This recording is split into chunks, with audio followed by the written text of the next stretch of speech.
everyone, good morning, and welcome to our final breakout session for the 23rd Annual Family Cafe. Please welcome our presenter, Stacy Hoagland. Good morning, everybody. I'm so excited to see everybody here this morning.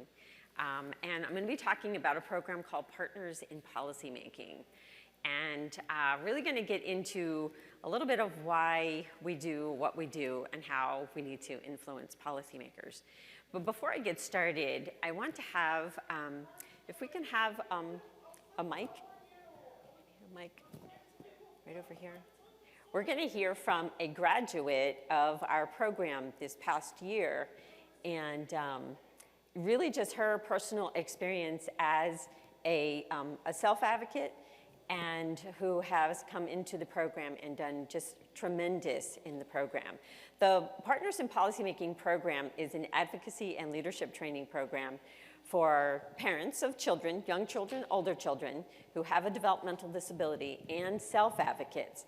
So people who have a developmental disability themselves, who really want to learn how to change systems and alter not only their own lives, but the lives of other people living in the state of Florida, across the entire state of Florida.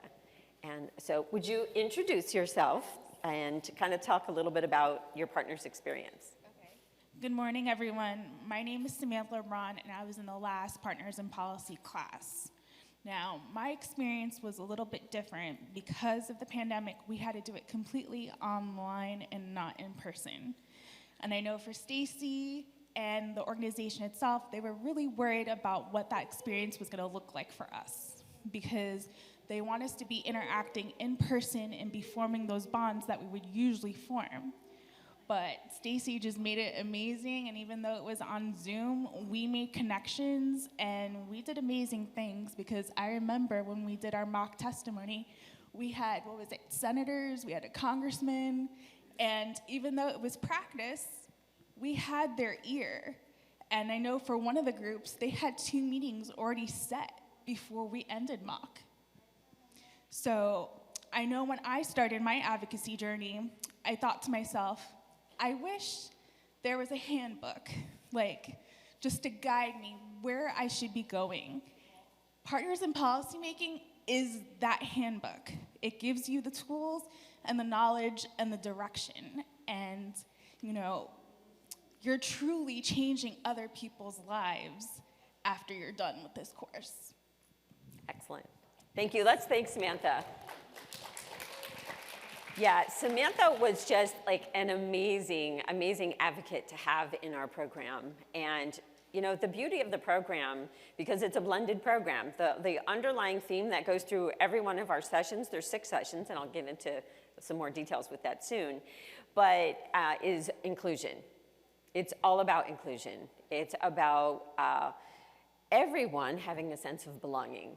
Because really, if you are parents of children in school systems who have a disability, and that child shows up into a regular classroom for 30 minutes a day, that's not really inclusion. And if you think about it, and you think about, how does my child get a sense of belonging from basically being escorted in and somebody watching their watch and going, okay, 30 minutes up, we have to go, even if your child is wrapped up in what's happening, and I know that it happens because I've actually witnessed it happening. So if you don't think that's happening in your school, then maybe next year look into that a little bit more. But it doesn't really give a child a sense of belonging. It would be hard enough for us as adults to, if it was a class on Mandarin and I was showing up for 30 minutes a day, but everybody else was spending 3 hours a day learning Mandarin, but I only get to come in there for 30 minutes. How would that give me any sense of belonging or any ability to really gain the skills that I need?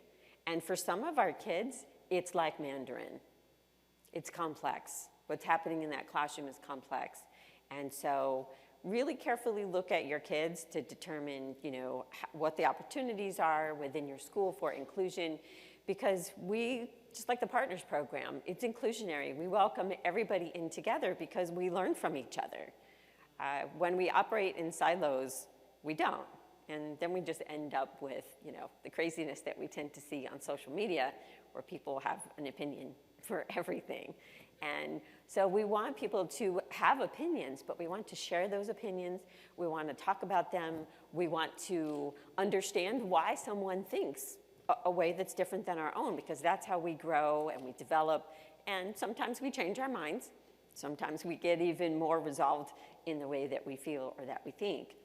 And the beauty of the program is that when we bring people together from all walks of life, because that's another thing, is that no matter where you live in the state of Florida, there's a selection committee, and they actually look for people from different backgrounds, from all the way, from Pensacola to Key West, everywhere in between, rural and urban, every level of the type of community that you're from. I live in Broward County, but so, it's a pretty, it's a very, it's a city. It's just sprawling. There really isn't any country left in Broward County. But I graduated from Interlochen High School, which is in Putnam County. We have, when I moved there, it was a flashing yellow light. Now it's got a red light. You could get a red light. But it's a very small town. My graduating class had 89 students in it. And so I just tell you that because I know what it's like to live in a rural community and an urban community. And I will tell you that the Partners in Policymaking program has something for everybody, no matter where you come from in the state, no matter what your background, no matter what the disability is, there's really great stuff in it. All right, so let's see. All right, so Tallahassee. There's things that are gonna happen in Tallahassee. And so if you guys were fortunate enough to be here on Friday night, we had the governor, we had several people that are members of our state legislature, and those people are actually paid to represent you. Your school boards, your city councils, your county commission, they are elected officials, and they are going to make decisions. That's what they're paid to do. And if your voice isn't in there, they're still gonna make decisions, but then you didn't have a part of it. And so this program teaches you guys how to have that voice, how to talk to legislators, how to make a difference in our state and your local politics. I got pulled into politics kicking and screaming. Politics doesn't have a good reputation. I just thought that's way too stressful for me. I don't want any part of that. But I discovered that if I was gonna make good things happen, especially for our community, we have to be involved. So just real quick, because I thought, I didn't give much background on myself. So I am, number one, I am a parent to a young man, I guess we could still call him a young man, he's 26 years old, who has a developmental disability. And like many of you who are parents in the room, we kind of get into advocacy because we have to. We have to advocate for a diagnosis. We have to advocate for services. We have to advocate for a school program or supports within the natural environment. We have to advocate for a job, to help the individual with the job. I know that my son's path has been really, even as an advocate, I am faced with professionals who want to tell me that this is how things are, or this is the way it's always been, or we don't do it that way, we do it this way. Don't ever listen to that. The I in your IEP is individual. And then when they move into working with vocational rehabilitation, it's an individual plan for employment. So you go from the IEP, the educational plan, into the plan for employment. Both have an I in it. So you want to make sure that you know what that I means and that you educate yourselves. And I have had to educate vocational rehabilitation workers, the counselors. So don't assume that because these people are working in the field that even they understand, because a lot of times the training is not there for them to understand inclusion, to understand their requirements under IDEA, to give your kids what it is that they need and they're entitled to. And then moving into vocational rehabilitation, making sure that your voc rehab counselors understand how they need to support the individual to help them obtain the employment that they seek.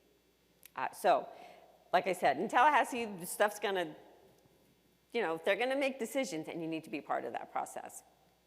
So advocacy at work, you elect them, you elect the legislators, they serve you. Sometimes they need a little bit of a reminder of that. I think that because politics is kind of it's all over right now. It's all over the news. There are so many people that were not political before that now are. So it's a little bit different than it was a decade ago. And because of that, I think that they're more in tune with how they serve us, maybe than they were in the past, but they still do need reminders that that's what they're there for. And particularly for our community, if we do not go and speak to them, the changes are unlikely to take place because they don't know.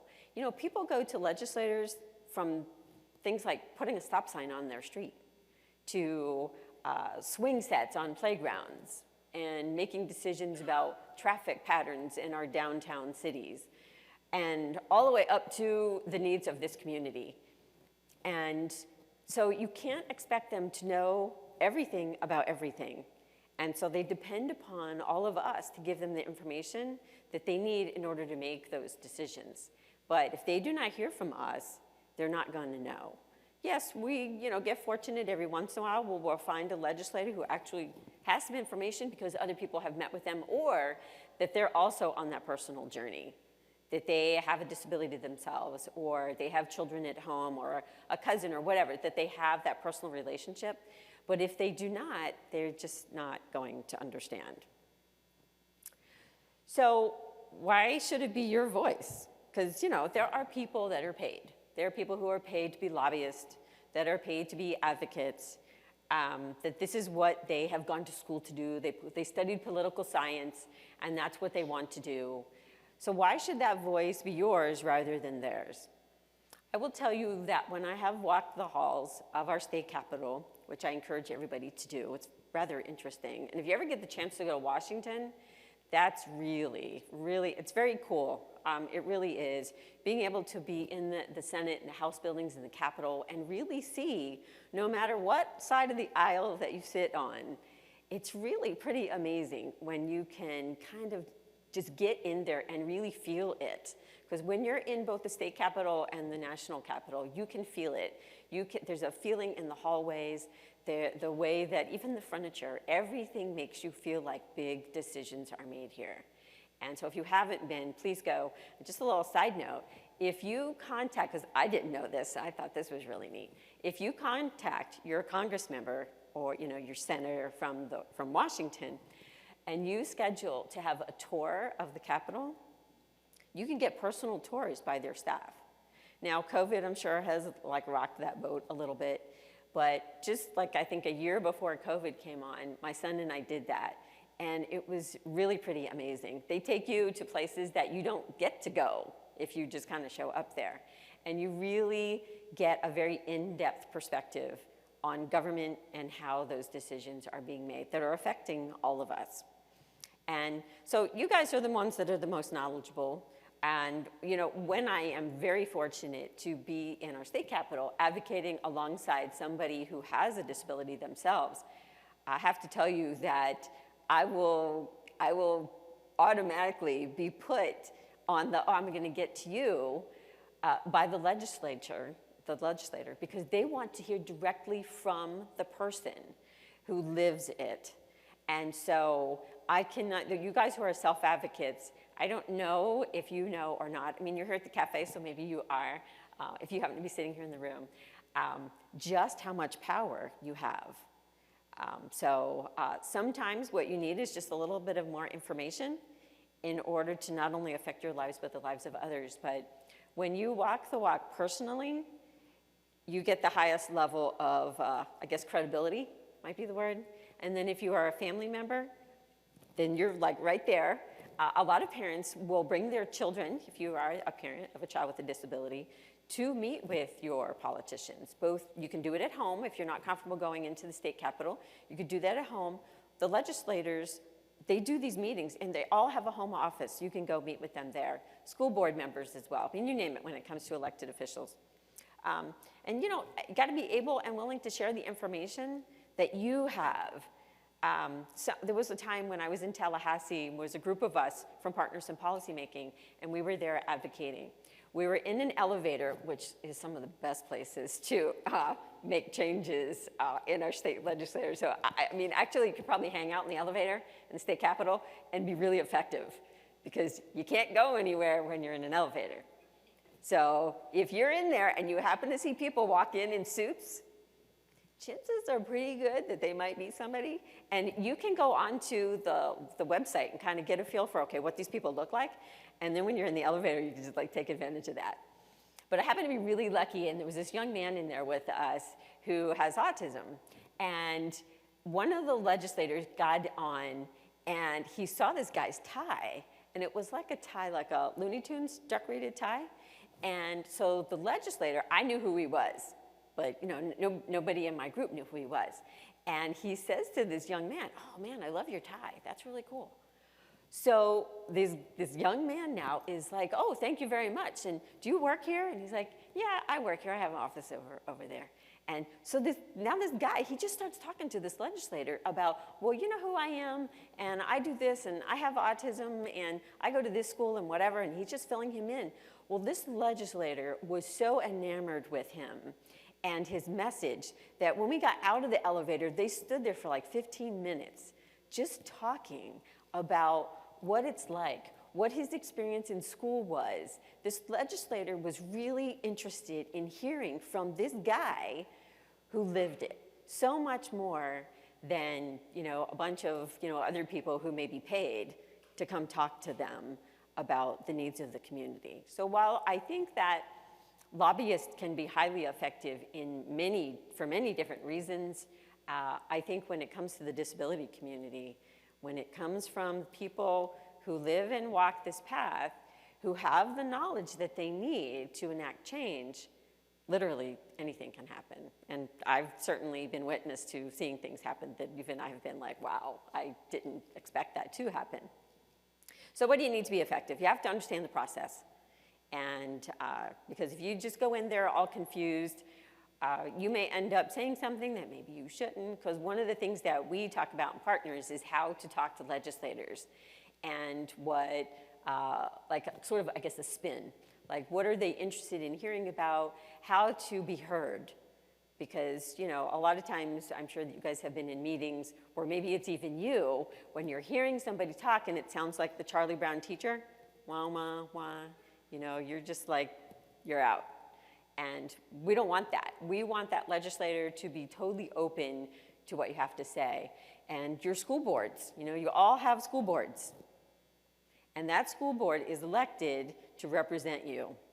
You need to know who your school board member is, what they're required to do, and how to talk to them about what your needs are in the community.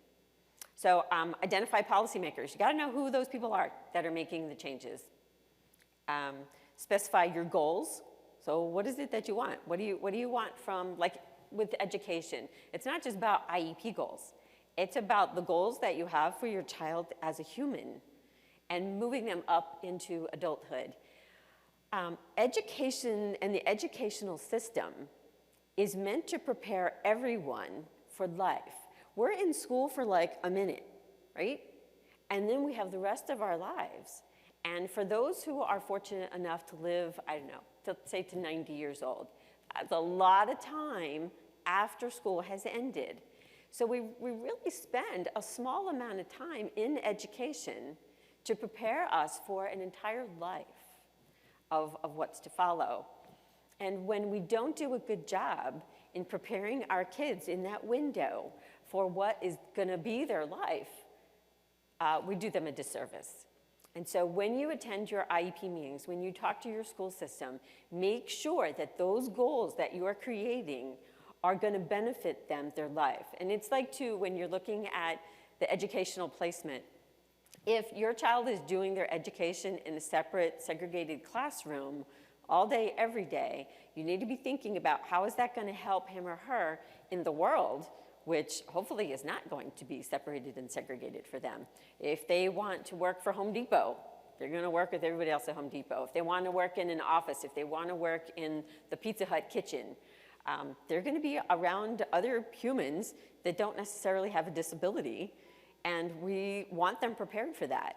But you don't get prepared for that if you spend your education separated from that. And the way to gain these skills is to follow some of these and to be engaged, to be part of the process. If you just show up for an IEP meeting once a year and you expect to get better at that, for one, that's not really likely to happen. We get fit because we go to the gym often. You don't get fit if you show up at the gym once a month. That's a no-go. So you have to be able to practice it. So have more than one IEP meeting a year. And that will help you grow your advocacy fitness so that you know what it is that you need to say, what you need to talk about, how to influence those people. All right, so the 3 A's of advocacy. Awareness, you have to be aware of the situation and your friends and your family and everybody that's engaged in that process as well. Advancement, by getting involved, that's how you make changes happen. And action, making those contacts with people who make those decisions. So the Florida DD Council. So this council is the one that fully funds the Partners in Policymaking program.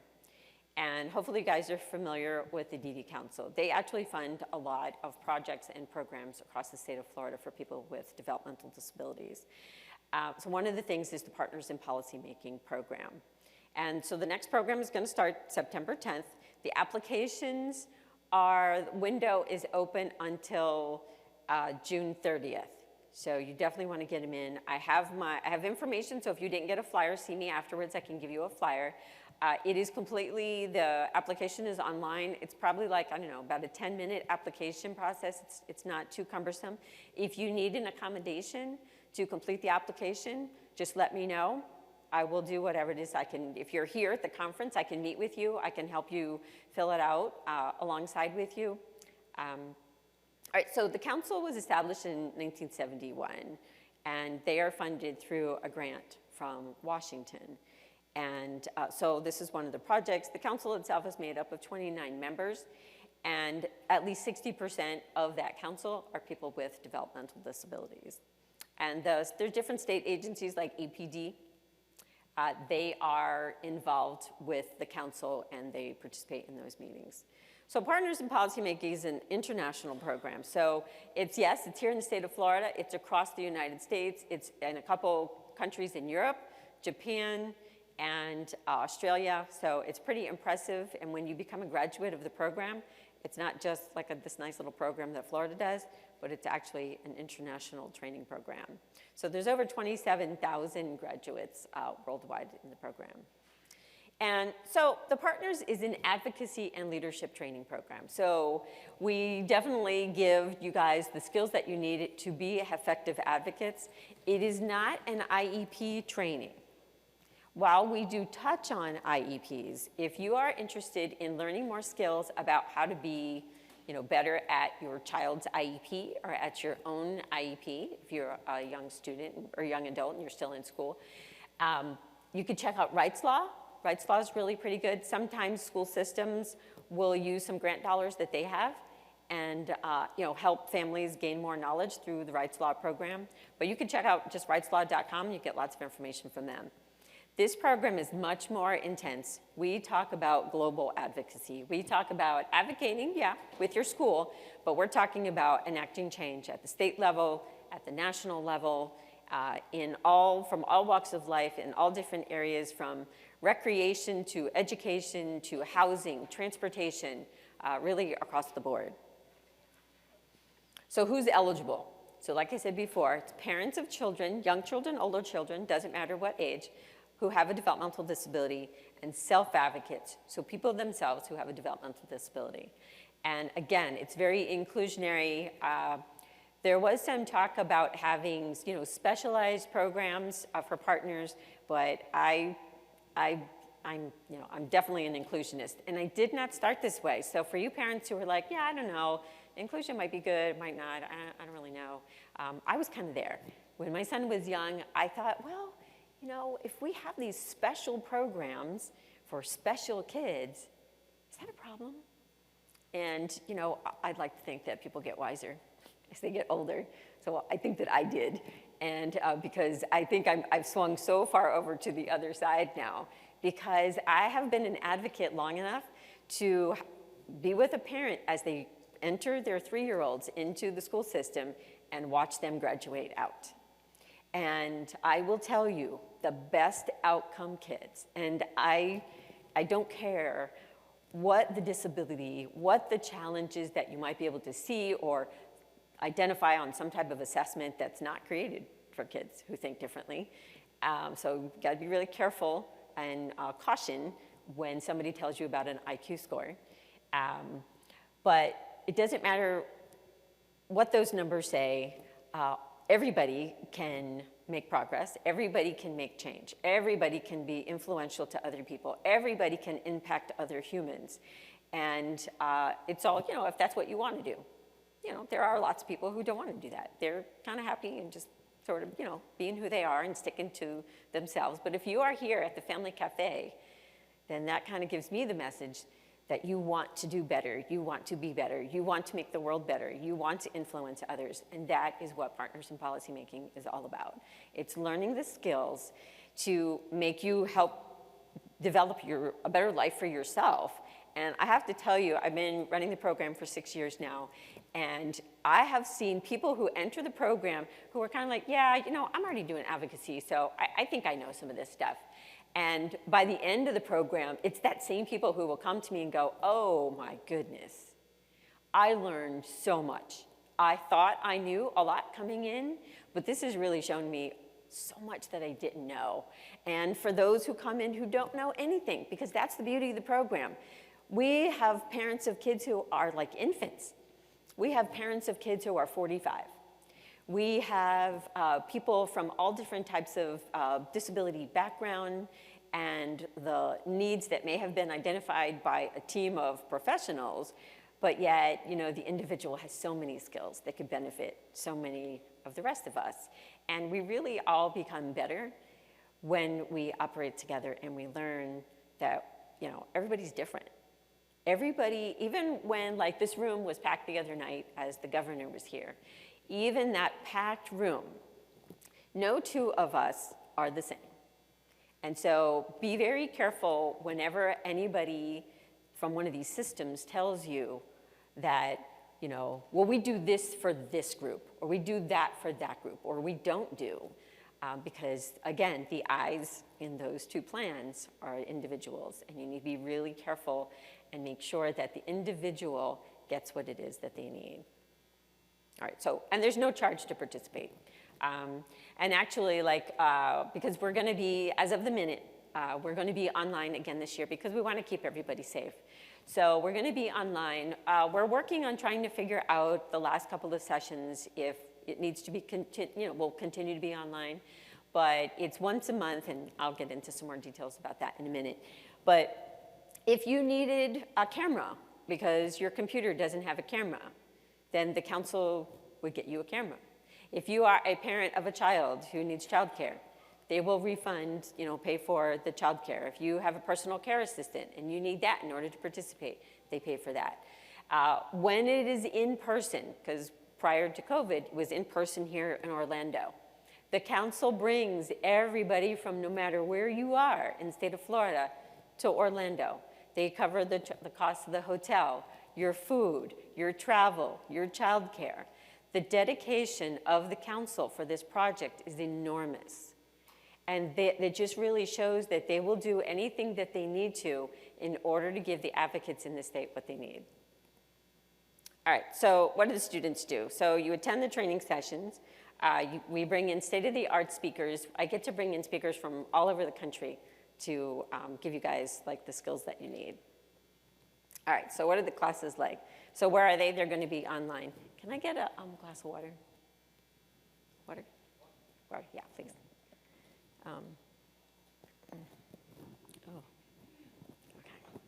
So their classes are online, the sessions are live, so you guys get to, Okay, so here's the schedule. So as you can see, hopefully you guys can see the schedule. The dates are all there, and it's 2 days a month, so it's a Friday and a Saturday. The 1 month, the 5th month is on a Thursday and a Friday. And that's because we bring legislators into it. And so we want them to, participate. So we have that on a Thursday and Friday. And then the other sessions are all on a Friday, Saturday. They are all day, and they require a lot. I'm like, parts, sorry. Okay, thank you.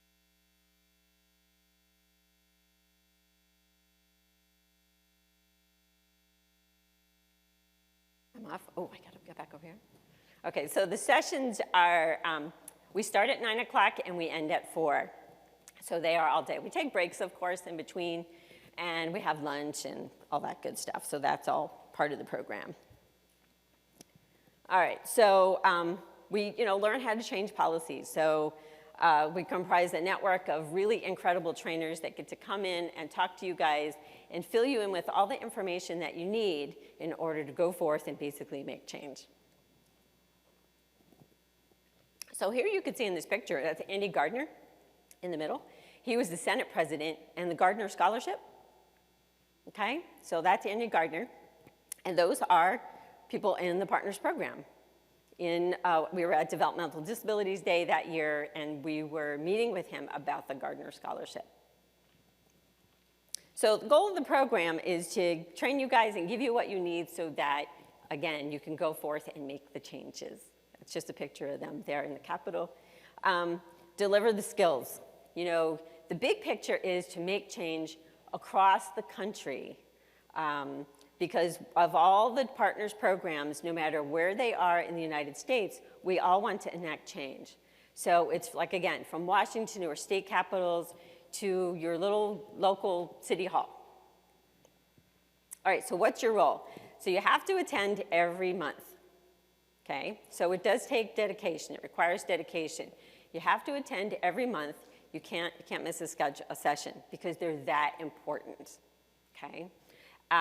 They go from 9 until 4, and again, we take lots of breaks, and if anybody needs any type of accommodation, that's all you got to do is talk to me. I'm the coordinator, so talk to me. We'll talk about what the accommodation is that you need so that you can actively participate.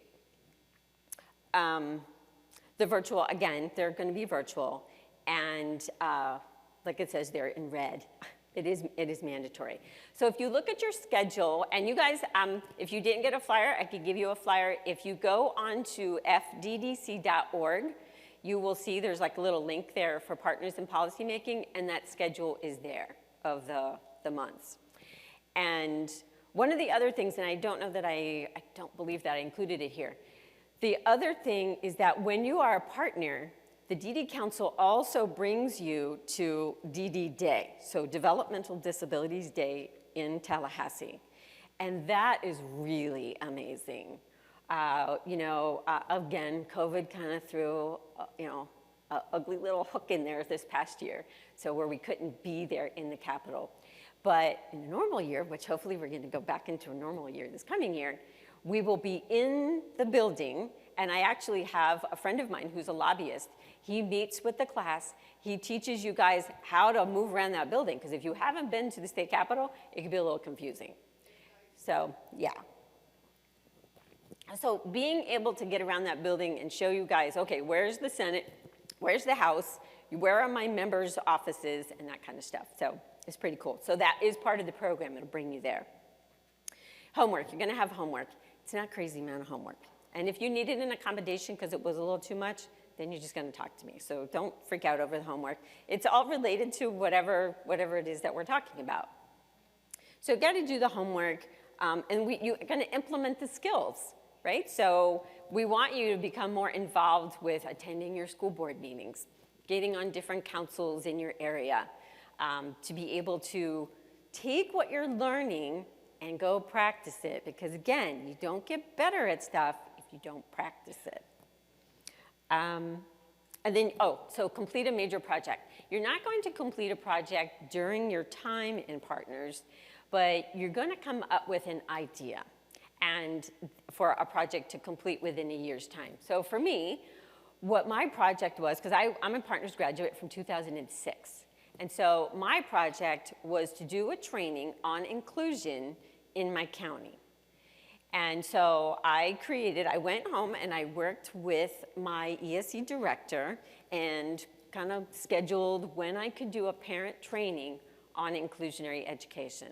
So that was my project. So I was like, check, it's done. I did it. Now, there is, if you guys, I haven't seen her here, but I know she's here somewhere. I think she's here somewhere. Sabrina Kimball. She was one of my students a couple years ago. And she saw that her son did not have, when they were traveling, there wasn't a place for her to change him when he needed to be changed. You know, we see the restrooms with like the little infant table, right, to change. But there wasn't a place to change anybody who was basically larger than this big, right? And so she started an organization, changing spaces, changing places. I know I'm gonna mess that up. But she now is advocating and getting along the Florida Turnpike, when you go into the restrooms, and there's actually like a real space to change adult humans. That's Sabrina. This event was Lori Fahey's Partners in Policymaking project. It started with a group of people sitting at a kitchen table talking about doing a conference, educating parents and people with disabilities. And not last year because of COVID, but the year before, there were 13,000 people here. And so this was just a partners project. So that, I want you guys to realize that what comes out of Partners in Policymaking is so significant that it has already changed your life and you didn't even know it, because you're here, and this was a partners project. And the countless lives that have been altered by the information that they have been given at this conference is immeasurable. And that is the Partners program. All right, so what you're gonna learn about, the history, because you know what, we can't move forward if we don't know the history. And a lot of people thought like, oh, that's old news, I don't wanna deal with that, but we have to know our history. Inclusive education, assistive technology. I use technology. I mean, you have a phone in your pocket, you got a phone in your lap, are you looking at your phone? We all use assistive technology. It doesn't matter what fancy word we wanna give it, or you know, where it is at any given time. But in today's society, we all use technology. We use it to assist us. And so we really want to make sure that the partners know about FAST. So if you guys haven't checked out FAST, they're in the exhibit hall. Check them out, see what they have to offer. There are really good resources in this state, but so many people do not know that they exist. Supportive and competitive employment. You know, not just the sheltered workshop, but actually real jobs, real money they make. Supported and independent living, helping people decide where it is that they want to live. Person-centered planning, community support, state and federal legislature process, leadership. You gotta learn leadership skills. Organizing for systems change, which is really the underlying factor. All right, so this is Becky, and just, you know, what does partners really mean to her? And, you know, really about getting connected, being included, being able to participate in events like this one, being able to go back and join support groups, lead support groups, help other people along their journey. Improving lives. How do we get there? Effective advocacy. We have to learn how to advocate. And advocating doesn't mean that you're carrying a big stick and you're popping people on top of the head all the time. But it means knowing that you might need to put your stick in your pocket and carry it around with you, and knowing how to communicate with other people. Because if all you do is enter a room arguing and you kind of have this cloud about you, the other people that you're trying to influence, and that doesn't matter if it's at an IEP table, your county commissioner meetings, the state, meeting with Congress members, if they are unwilling to hear you because you don't have the skills that you need to successfully communicate, you're not going to move forward. And so we spend a lot of time in the program talking about that and how to influence other people. We have some people who come on and do a training for us on making your case. And you have to be able to make a case so that you can influence other people. All right, so the applications are open now. I have some flyers. I have my computer, so if you want to go online with me, I can help you fill out the application process now. Again, it's not long. It's, I want to say there's like 15 questions-ish. It's not a lot. I will tell you though, so since you're either listening to me online or you're here, when you fill out the application, because normally and it's kind of interesting because I would have thought that going online, more people would have been interested. But when we were in person, we would have over 100 applicants, 100 to 120 applicants every year.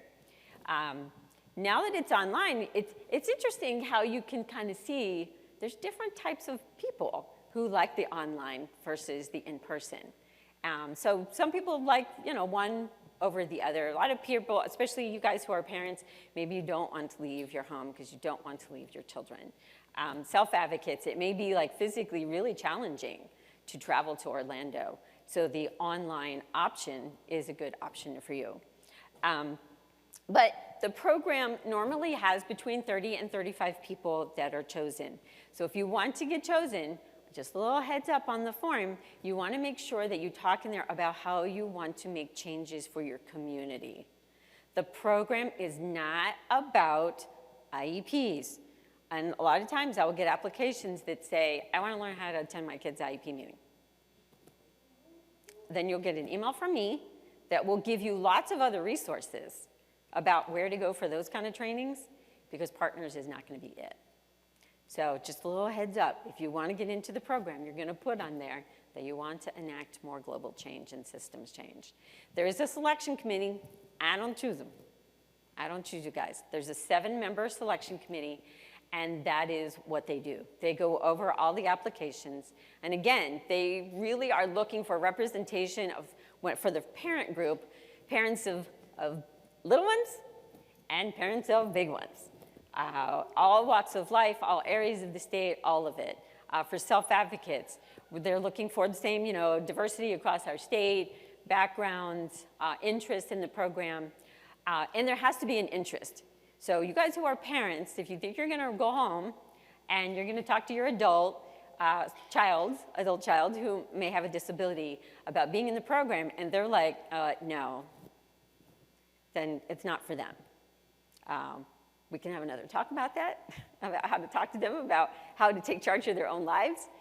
But it's not going to be beneficial to them if you're the one who's going to be sitting there pushing them to engage in the program. It really needs you to be invested and really interested in order to get the most out of it. Otherwise, it's just another program that you sit at and kind of listen to. It is very interactive, whether we were sitting there in person or whether we online. We really look for people to interact. We do break up, like on the online, you break up into groups. You get to choose a topic, so it's like really broad topics: education, employment, transportation, housing, those kind of broad topics. And then you pick which one you're most interested in. So the class gets divided up into, it's usually about 6 groups. And then you get with your group on like rooms, like Zoom rooms, and you talk to them about, okay, so it's education. What are we going to do about education? What is a problem that we need to address in education?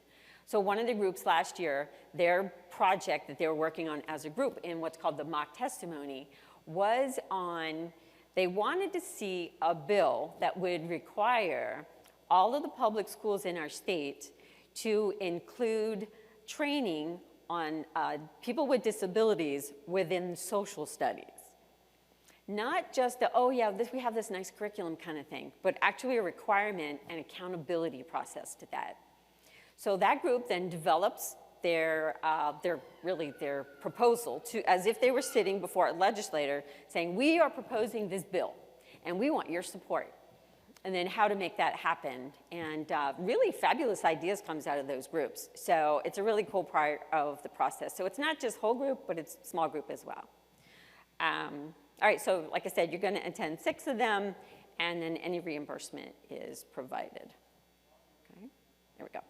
All right, so again, together we can do so much. You know, when you guys operate on your own, yeah, you might be able to get better for your life and make things a little bit better.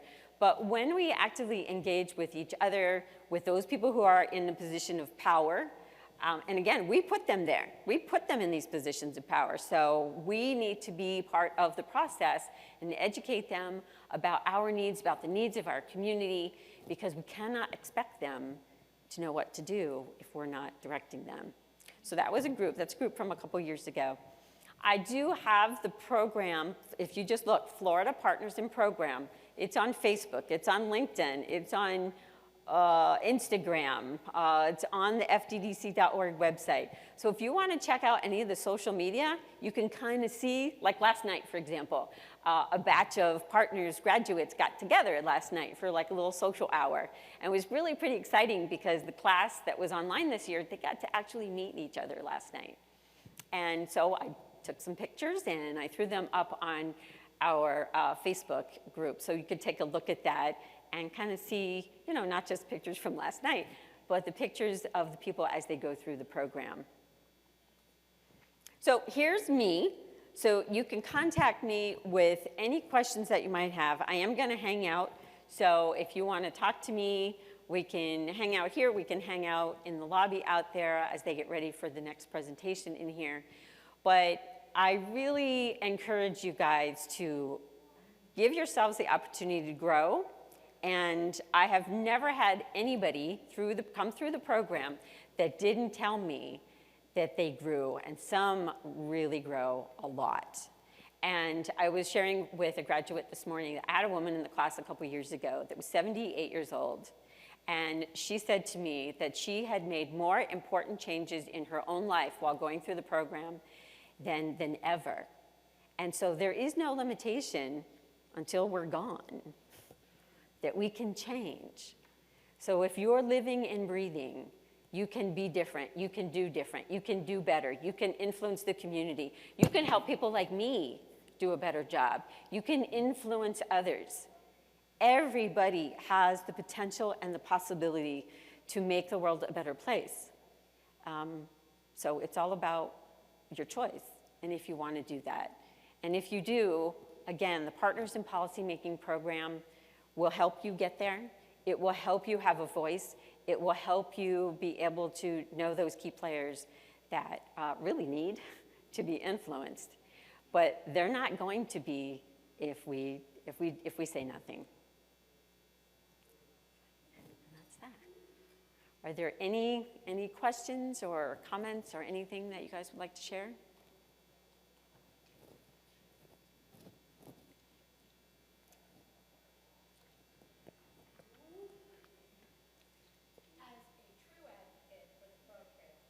I just wanted to say that the training I got through Partners in Policymaking gave me more than I could have ever hoped for. It taught me to be brave. It taught me how to go out and speak up. Friday night, when Representative Plakin was honored, he was one of my very first representatives that I got to come to Cafe. And he came and supported for all these years. It's that little step when you invite somebody in your own backyard, a representative, or even someone with a corporation to come. Mm-hmm. And right now I know that Lori Fahey, who is our executive director, is a graduate. Mm-hmm. And the Dr. Becht, who is in charge of the program at UCF, for special needs college continuing education, is also a graduate. This program has meant so much to so many who have then been able to disseminate and share. Can't say enough thank you to the DD Council for this. Yes, excellent.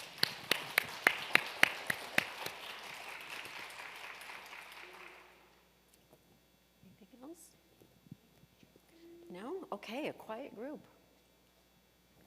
All right, well, like I said, I encourage you to apply. If you think that it's like a rough year, you want to wait, you could do it the following year. I don't foresee the program going away. And again, if you like walk through the exhibit hall and you talk to people that you think are really incredible advocates, I would almost bet you that they are a graduate of the program. It has the ability to influence so many people, and it really gives you guys the skills that you need. And it will naturally, if you're interested, is on being better advocates at IEP meetings. It's going to give you the skills to do that as well. But the focus is much grander than an IEP. Okay? All right, everybody. I have a few more flyers if anybody. Yeah, if you didn't get a flyer. Okay, thank you very much, everybody.